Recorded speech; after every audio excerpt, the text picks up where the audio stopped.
Let's get on the air. And we are live. Okay? 3, 2, 1. This is Literary Roadhouse. One short story, once a week. I'm Aaron Gansky. And I'm Maya. And I'm Anais. Gerald is enjoying breakfast al fresco on a riverbank in southern France. And in the meantime, we're going to keep bringing listeners wonderful guests while Gerald's away. Today's guest is Aaron Gansky. Aaron is the host of the First in Fiction podcast. He's a creative writing teacher and the founder of that wonderful literary journal, the Citron Review. He's also the author of The Bargain, which was a novel released in 2013, and he has a new novel coming out in August. Welcome to the show, Aaron. Why don't you tell us a little bit about yourself and your novel? Well, aside from what you just mentioned, high school teacher, family man, my new novel that's coming out is called the Hand of Adonai series. It's the first book in a series, and I've been working on it for a number of years, so I'm excited to see it finally happening here. It's gotten some good reviews thus far from advanced readers and etc. It's a lot of fun. So. Well, congratulations. As a writer, I know that your father's a writer. You grew up with a lot of books in the house. Can you tell us a little bit about your relationship with reading? My relationship with reading, I think I was one of those kids that originally thought I was going to be a writer without ever having to read. And my son. Yeah.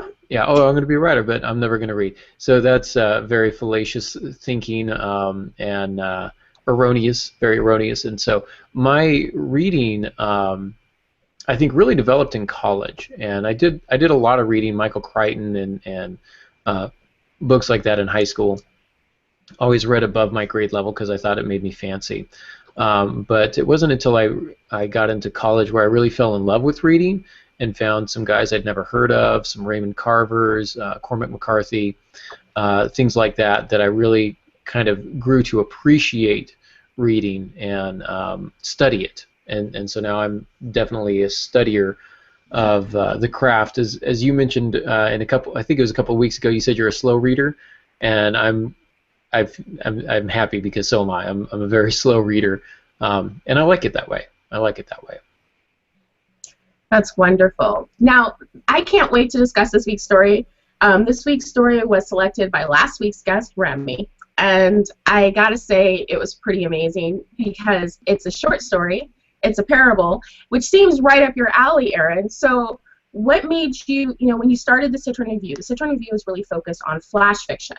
What made you decide to focus on flash fiction instead of just short fiction, in general? Oh man, how transparent should I be here? How painfully obvious?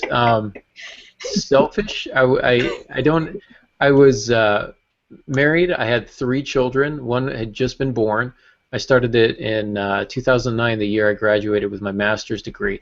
So I wanted something that was going to keep me in fiction, keep me reading fiction on the cutting edge, if you will, on the front lines of publication and what current stories are being written, etc. And I just didn't have a ton of time to devote to it. And so I thought, man, if I do flash fiction, first of all, I fell in love with it in my master's program, where we actually had to write some. And it was just a couple of assignments. It was no big deal, just 1,000 words real quick. But I fell in love with the challenge of trying to write everything in less than 1,000 words. And so for me, I really kind of grew attached to that. Even more so, I had to do a story in 60 words, so I started doing microfiction. And really like microfiction. So what I do with the Citron now, I no longer manage it. I just read the microfiction, which we've recently changed to 100 words or less. And I'm intrigued by the control of craft that you have to have in order to tell a complete story in 60 words. Really tough to do, and I find that they can be super, super powerful. Wow, that's amazing. Yeah. So, Anais? Yeah. I was going to say, I can't wait to discuss this week's story. But before we get any deeper, listeners should know that we sometimes get a little saucy in our discussions. If we do slip into potty mouth, we'll let you know in the show notes. So share with your children at your discretion. We should be okay because Aaron's a good boy. It's me that's the problem. Let's be honest there. It's usually me. The podcast. it away. True, true, true. So this week's story is an interesting one. It's a first for us in several respects. It is one of the few flash fiction pieces that we've used, but I think it's our first parable. We've had an allegory here before, but I don't think we've had a parable here before.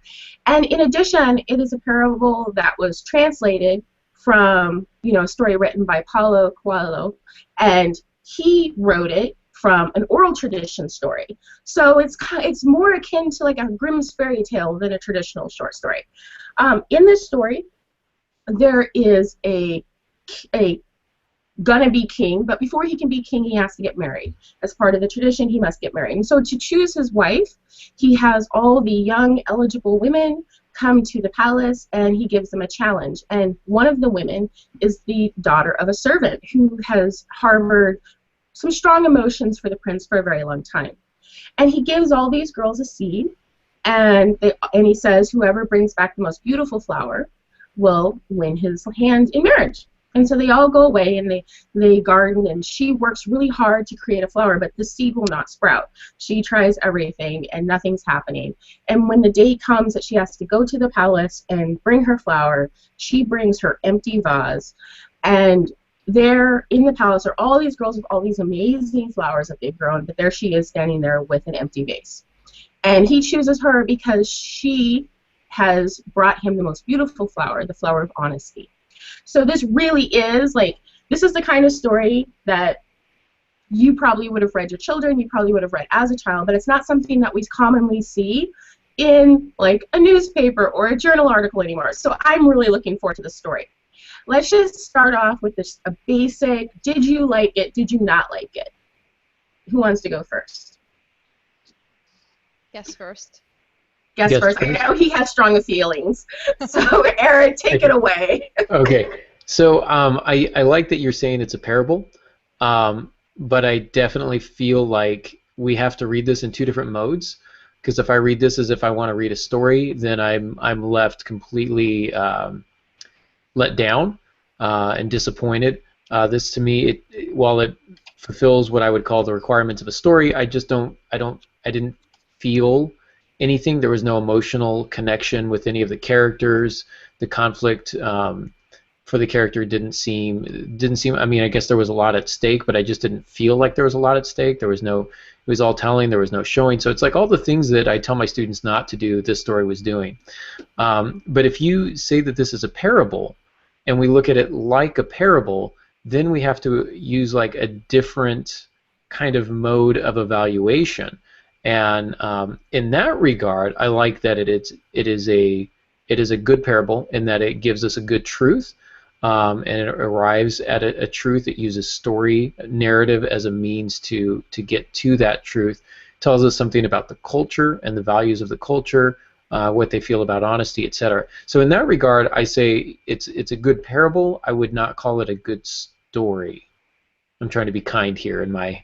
Well, I find it interesting that you're splitting them apart. How do you feel about this story, Anais?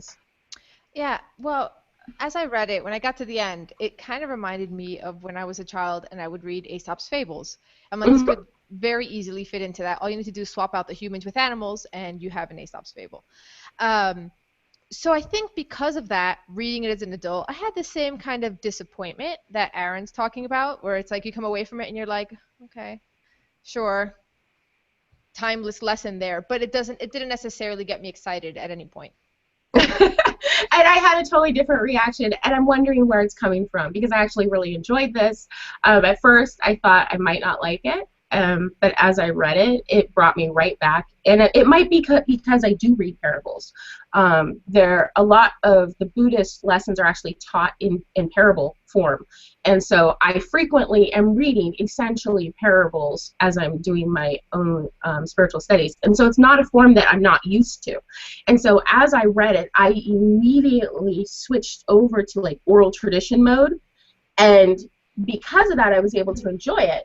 Whereas I know that in the past we've had other short stories that maybe didn't fit strictly into the short story format, where I had to really work to make that switch. For me, that switch was very automatic, and I think it's just because of practice.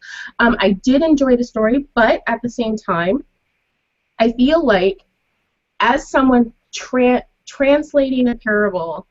Okay, so you're taking an oral tradition and you're writing a parable from it, and then that is being translated. I feel like when you bring an oral tradition into the modern world and you want to get it published in like a big journal or something, it does help to use some of the more modern short story conventions in order to draw in readers, because not everybody is used to reading those kinds of stories. And so I'm not sure how I feel. Like, I like the story, but I'm not sure how I feel about the story, if that makes any sense. I'm not sure if it does what it was meant to do. That's interesting, because I think the story does what it was meant to do. I just kind of shrug a little bit, you know, like, okay, you know, like I think, okay. I mean, I feel like I keep referring, you know, to Aesop's Fable because I feel like it's a great sort of short little story you can read before bed to your kids. And it's but like, the question is, do you read Aesop's Fables now? No, because I feel like And would you read them if they were printed in the New York Times? No, probably not. I mean, That's maybe, my but like, no. No, but that's my point. That's my point. Like, I feel like when I read this, I felt like I kind of outgrew this a little bit, even though what it was doing fine.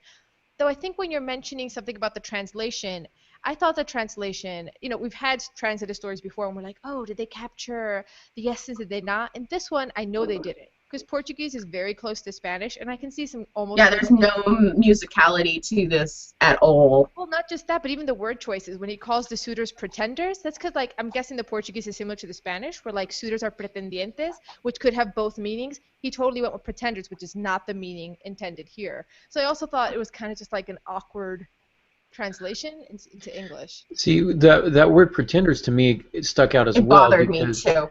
Yeah, for me, it's I guess spoiling the ending before the ending is there, number one, and number two, I think if they had gone with suitors, it would have read a lot better, and then I think there would have been more power in the last line. But as it was, you get to the final line of this, and for me, the final line of a story is a very important line, and it's got to hold the entire weight of the story that precedes it. It's kind of, it almost serves as a foundation in a lot of ways, and to me, it was just kind of like, you know, like a mic drop in a bad way. You dropped your mic too early. Like there was still something else you needed to pick that mic up and finish the story. Anais, yes. Be good. Be good.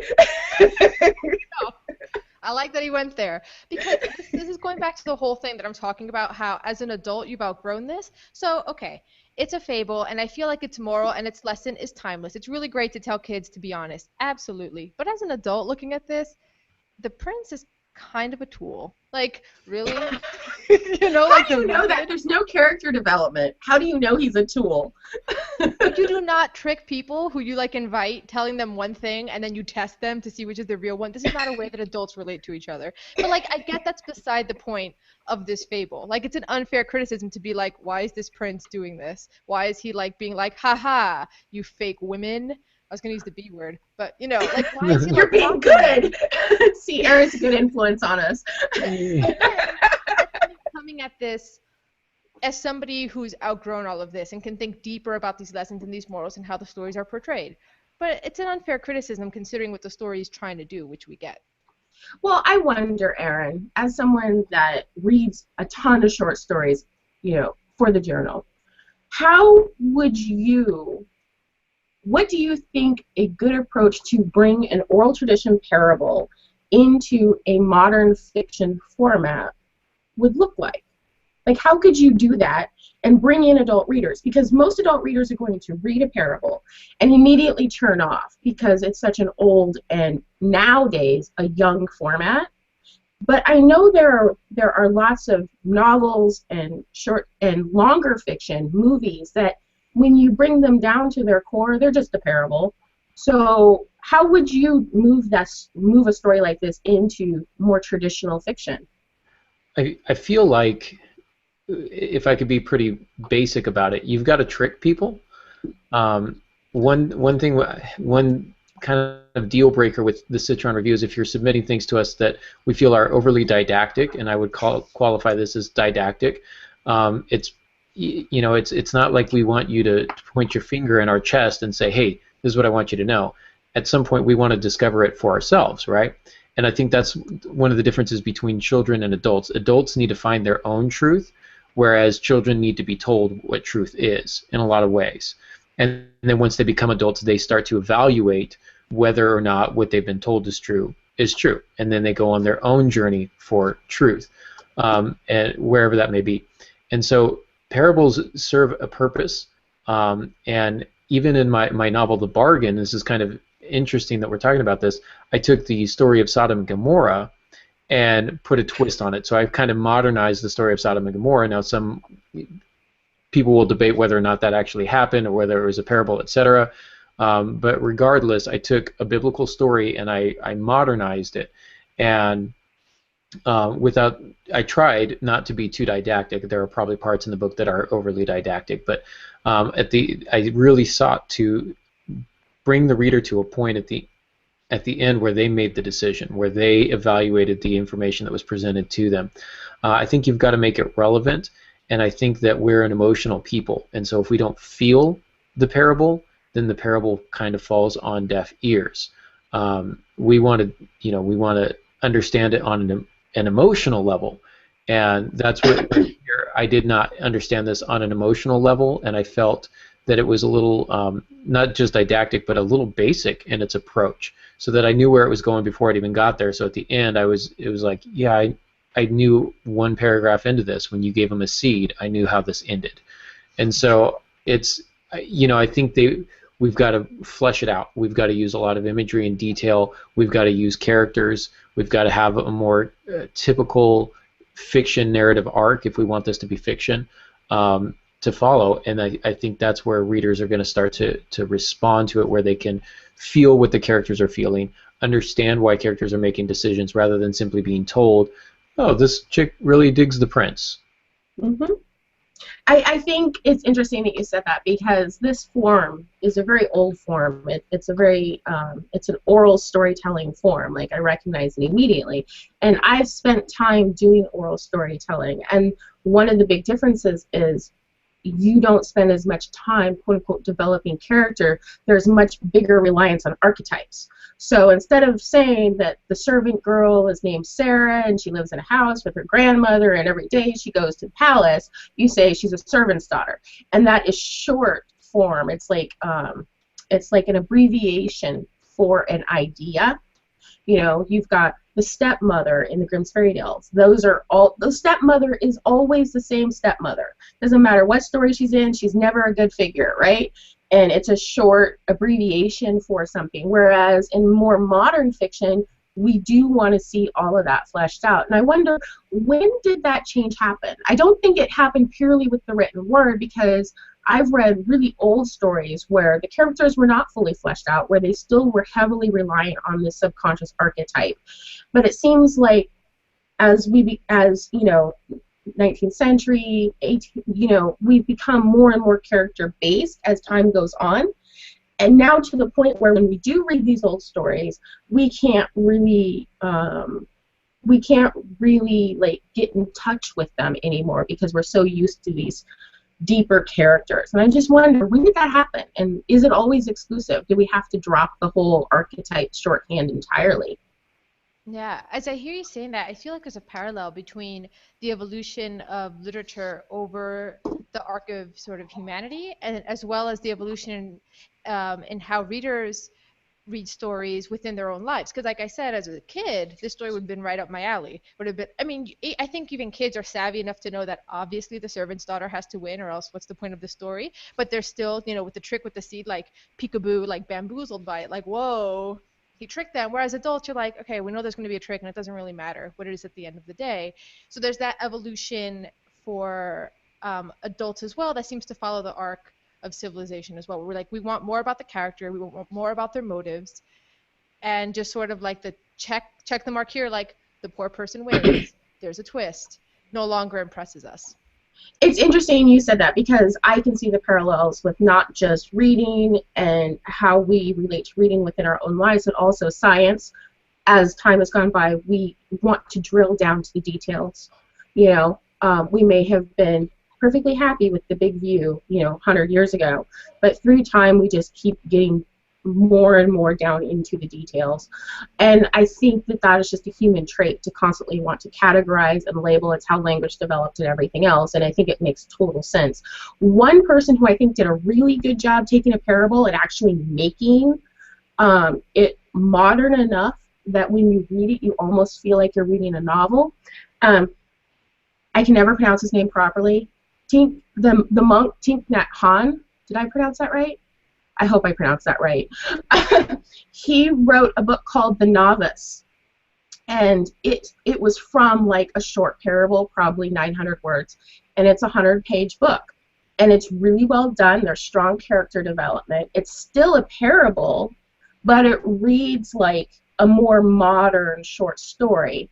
It still reads simply, but instead of feeling basic, it feels elegant and distilled, which I think is the modern acceptable form of basic. I think that's as basic as you can get and still keep your modern reader. How do you feel about all this, Aaron? Oh man, what part? I feel like we've talked about a lot of things. I guess when we're talking about the archetypes and when we made that shift, I would say it's probably two things. I think there's something to be said about our ages as we mature. We also become more jaded, and for things to feel real, they have to be specific. We operate less in the general and more in the specific as we, I think, progress cognitively. But I also think, I wonder if the Industrial Revolution had a lot to do with it, in the sense that you mentioned oral tradition. Typically, oral tradition stories are shorter, and they do make a point, and they do reinforce cultural values and things of that nature, and that was the point of oral tradition. And then the Industrial Revolution happens, and all of a sudden we're printing, the printing press, we're printing things for pleasure. And now it's not just printing the Bible and printing school books, but now we're also going to print guys like Edgar Allan Poe.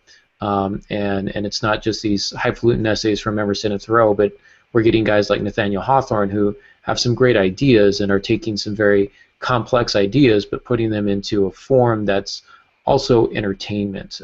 You look at Moby Dick and Herman Melville and all that kind of stuff.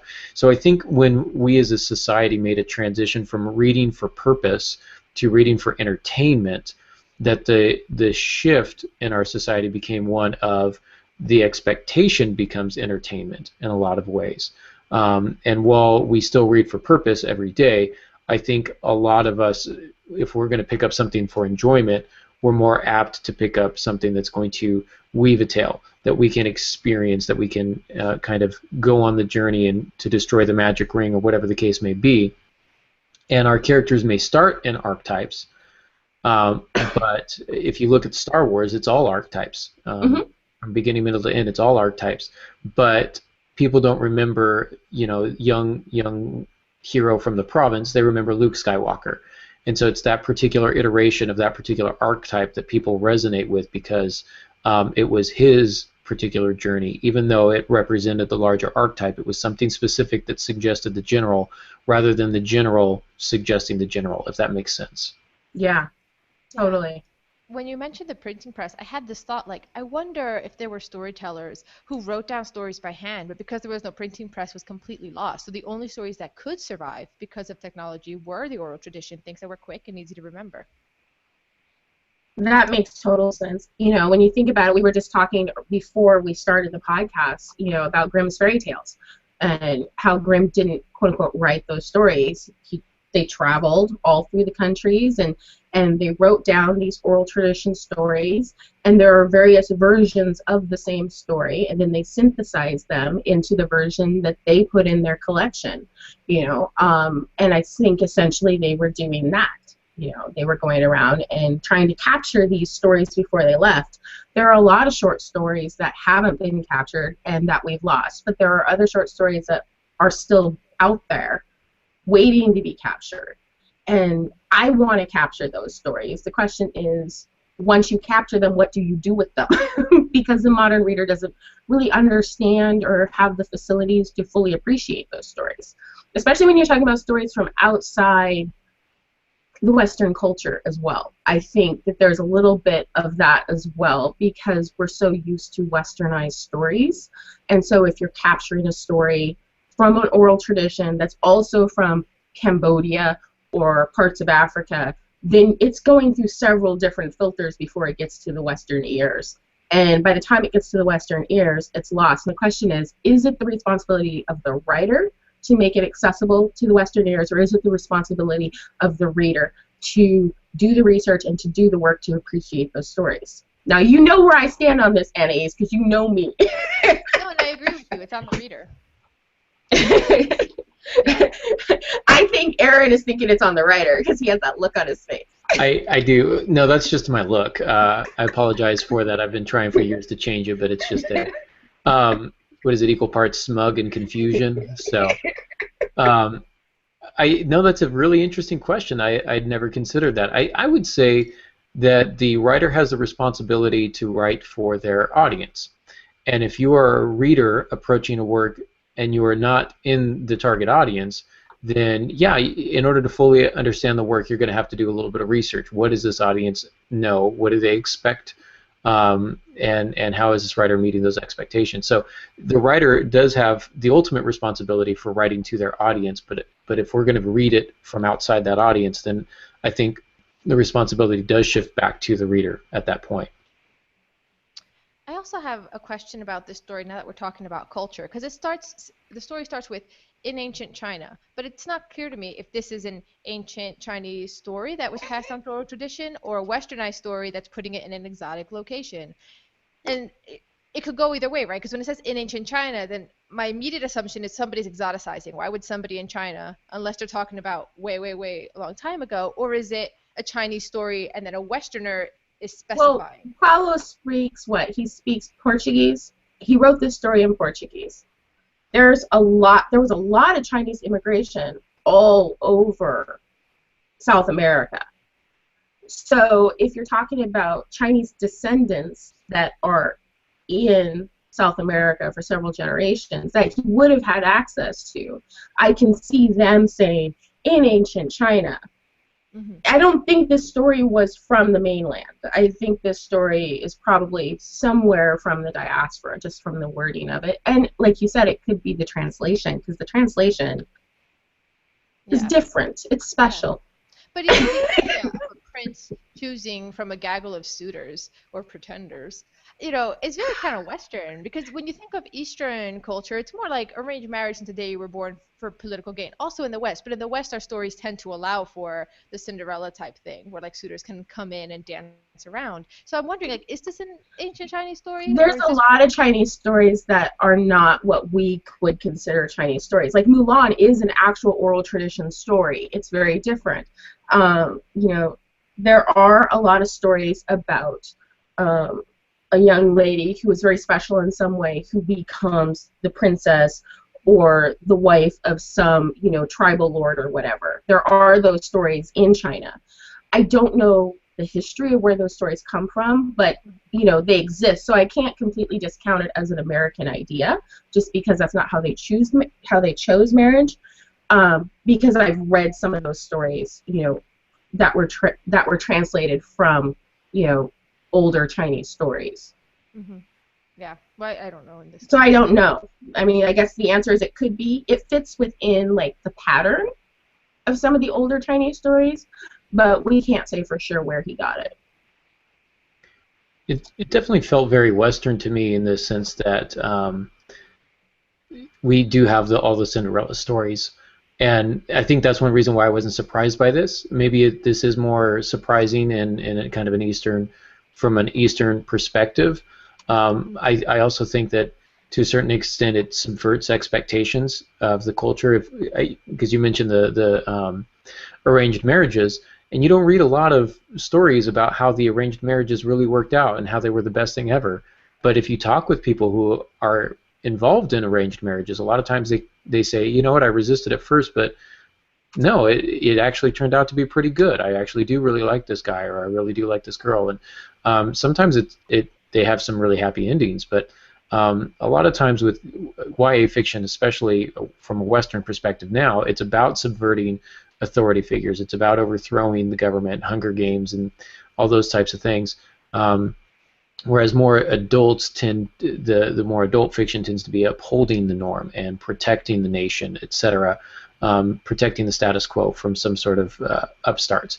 And so you get these two different perspectives of, again, the audience. Are we telling this story to children? And if so, are they going to be more fascinated with the subverting of this idea of arranged marriages and this kind of a caste system, I guess, where the rich stay rich and the poor stay poor and never shall the twain meet? That kind of gives it an interesting way to read it as well. Definitely. Yeah. So I have a question, because we keep saying that Paulo Coelho wrote this, and I feel like when we say that, it's kind of like when you attribute a cover band when they're covering a song, like, well, this is their version, because I mean he heard this from an oral tradition, so it's more like a cover. It's not like he like sat there one day and thought of this fable. But so now it's Paulo Coelho, who we know is a very good writer and is very famous. Is it unfair of me to expect him to have embellished this to make it more engaging for a more adult audience? Like, I feel like a little disappointed in Coelho. Is that fair? I feel like it is. I think it's a matter of reader expectations. I also think it's a matter of nowhere in the story, there was no preface, there was no footnote that said the story was, what do they call it? Written from, not translated, transposed. No, I'm dead. Nowhere in it did it say like it was a project of his to write down all these short stories or some sort of explanation for the reader. And it may just be a matter of the newspaper just didn't do that. I think if there had been something like that, I think it would have adjusted the reader's expectations and you may have enjoyed it more. I don't think it was written to be a traditional short story. It feels to me like it was written to preserve an existing story. I have no problem saying he wrote it, just like I have no problem saying, Cinderella is one of Grimm's fairy tales. I feel like this is one of Paulo Coelho's fairy tales. That's just kind of how I feel about it, but I don't know. I really don't know. I think some sort of footnote or preface would have helped. I really do. I agree. I think some sort of something to align the reader expectations. I've never read more of his work, so is the rest of his work kind of exemplary of this, or does he have a very different style than this normally? A different style, character heavy, character driven, slow paced thinking, looking at relationships. Like, he's very into relationships, and this is with relationships and marriage. So you would think this is right in his wheelhouse to take this fable and then kind of embellish it with his usual style. That could have been really interesting. So I found myself kind of like, okay, like, you could have he never embellished it. He didn't change it. I really do think that this was probably very close to what he actually heard. Right, that's what I think. I think it's close to what he heard, which is fine. But if it would have been like a real cover, like where they're like, I'm going to completely change the tempo and I'm going to change the key and I'm going to throw in this belt over here and make it my own. I love cover songs. I really do. I was in a band for a while, and we used to play them, and I hated them. And then I stopped playing music, and then I started liking cover songs a lot better. I do, because I like the like you say, the take on it, their musical take on something that's very familiar. I've fallen in love with, and maybe I shouldn't announce this on air, but covers of Michael Jackson songs. I always love the covers more than the originals. I just do, and it's like, whether it's Alien Ant Farm, Smooth Criminal, or what is it, Fall Out Boys, Beat It, or whatever. Even Chris Cornell did one of Billie Jean. Yeah, I'm sorry. It's fantastic. I'm loving it. And I'm trying to get to a place here where I sound quasi-intelligent, but the idea is, I think he may have been in a bad position to where if he did that, because what happens when you play a cover song? We played Freebird once at the Whiskey, and luckily everybody was drunk enough so they actually enjoyed it, but we butchered that song, and what happens when you butcher a cover song is you're going to incur the wrath of every fan that's ever heard that song before. I actually saw something similar on Instagram. There's an artist on Instagram who draws these amazing they're like comic strips without any words that tell old Haitian and Dominican stories, and he did one. It was called Tezan, and he changed it slightly, and people were upset because that was not the story they grew up hearing. They did not hear that story when they were 5. You changed it, how dare you? And yeah, I can see this. But at the same time, I love the idea of fiction as cover songs. Like, I suddenly have the urge to write the cover song version of The Servant's Daughter because I actually really like this story. And I'm just like, wow, that's like a really interesting way to think about. I like that, and because the concept is strong, but I think maybe he was in that place where if he deviates too far, he's going to incur some wrath. But if he doesn't, then his target audience is like, well, this isn't your normal stuff. So what is this? And so he might have been in kind of a difficult place. I'm not sure what the right answer is there. I mean, I think if you attribute, it's kind of like, you know how when people are like, oh, The Lion King was a ripoff of Kimba the White Lion. If they're like, this is a cover of Kimba the White Lion, people might be a little bit like, you ripped it off, you know? If you just attribute, say it was inspired by this. Sure. You're probably okay. And also, it's not Freebird. The thing with Freebird is everybody knows the song.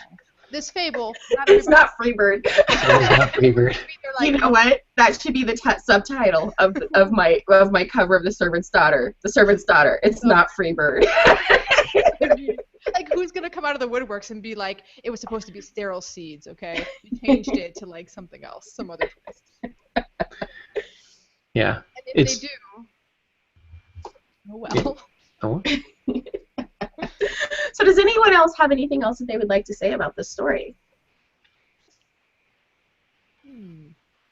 Not sure that I do. I think I'm good. I think we covered what I wanted to say. I'm ready to rate. How about you? Yeah, I'm You ready to rate? Okay. Well, we rate these stories on a scale of 1 to 6 Bradberries. So as the guest, you get to go first. How many Bradberries would you give The Servant's Daughter? I'm gonna give it. If we're giving it a Bradbury, then we've got to do it in context of story. And so I've read a lot of Bradbury, and this is not Bradbury, so I would give this a 1 Bradbury. Oh, is this our first one? I think this is our first one. Am I making history? How about 1.5? Yeah, no. Make your history. You already said it. It's on the record. I'm coming in behind you with another one. We're double winning this. Yeah. All right. Yeah. I am in shock. Yeah, I was going to give it a 2, but then during this conversation, I got even more disappointed with the fact that Coelho's just kind of like, I'm going to almost verbatim repeat what I heard and just slap my name on it instead of doing something new with it. And that disappointment is like, 1. See, I'm giving it much higher because I consider a parable one of the short story forms rather than separate from the short story forms. And so I really loved it. I found it beautiful and simple, and like I said, I'm kind of considering doing like a cover punk version of The Servant's Daughter. So I'm going to come in with a 4. Yeah, I mean, I agree. It's definitely a short story form, but be a short story form isn't like the criteria to get good points. And the Anais really No, it's not a criteria, but for me, it's not an exclusion either. So yeah, I'm giving it a solid 4. I can't give it higher than that just because it didn't emotionally pull me. It's not a story that's gonna like hover over my head for the rest of eternity, and you know there were issues. There were some issues. Prince kind of sucked. What prince? I didn't see any character prince. I saw Prince, and there was no prince, and I didn't know if he was talking about like a real prince or the prince with the new afro and the cute side cover girls.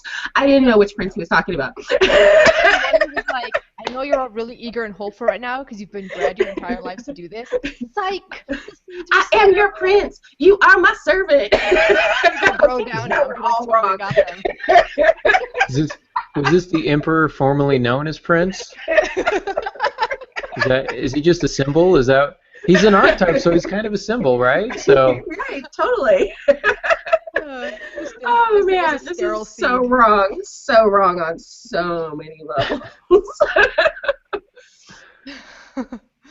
Okay, Anais. Yep. Where are we at? We need to submit our stories. Are we at the game? Yep, we're at the game. Just before we do the game, I just want to let people know that we're recording the episode a little earlier than usual, so we haven't gotten our super listeners' Bradbury ratings for last week's story, but they'll be in the show notes. So look there if you're curious to see what people gave last week's story. Okay, so we're going to choose next week's story now. I'm hosting the game, but first, what stories do you want to read next week? Aaron? I'm submitting In the Cemetery Where Al Jolson is Buried by Amy Hempel. It is a fantastic story that you can never unread, and it will hover over your head, and it will move you emotionally, and you will never forget it.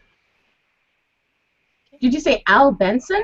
Al Jolson, Jolson. Perfect. And I am submitting The Embassy of Cambodia by Zadie Smith. I don't know anything about it because I picked blind. Nice. I've never read any Zadie Smith, which I feel is like something you're not supposed to admit on these type of things. But Yeah, I'm especially if you're of color. Shame on you. Shame, shame, yeah, shame. I know.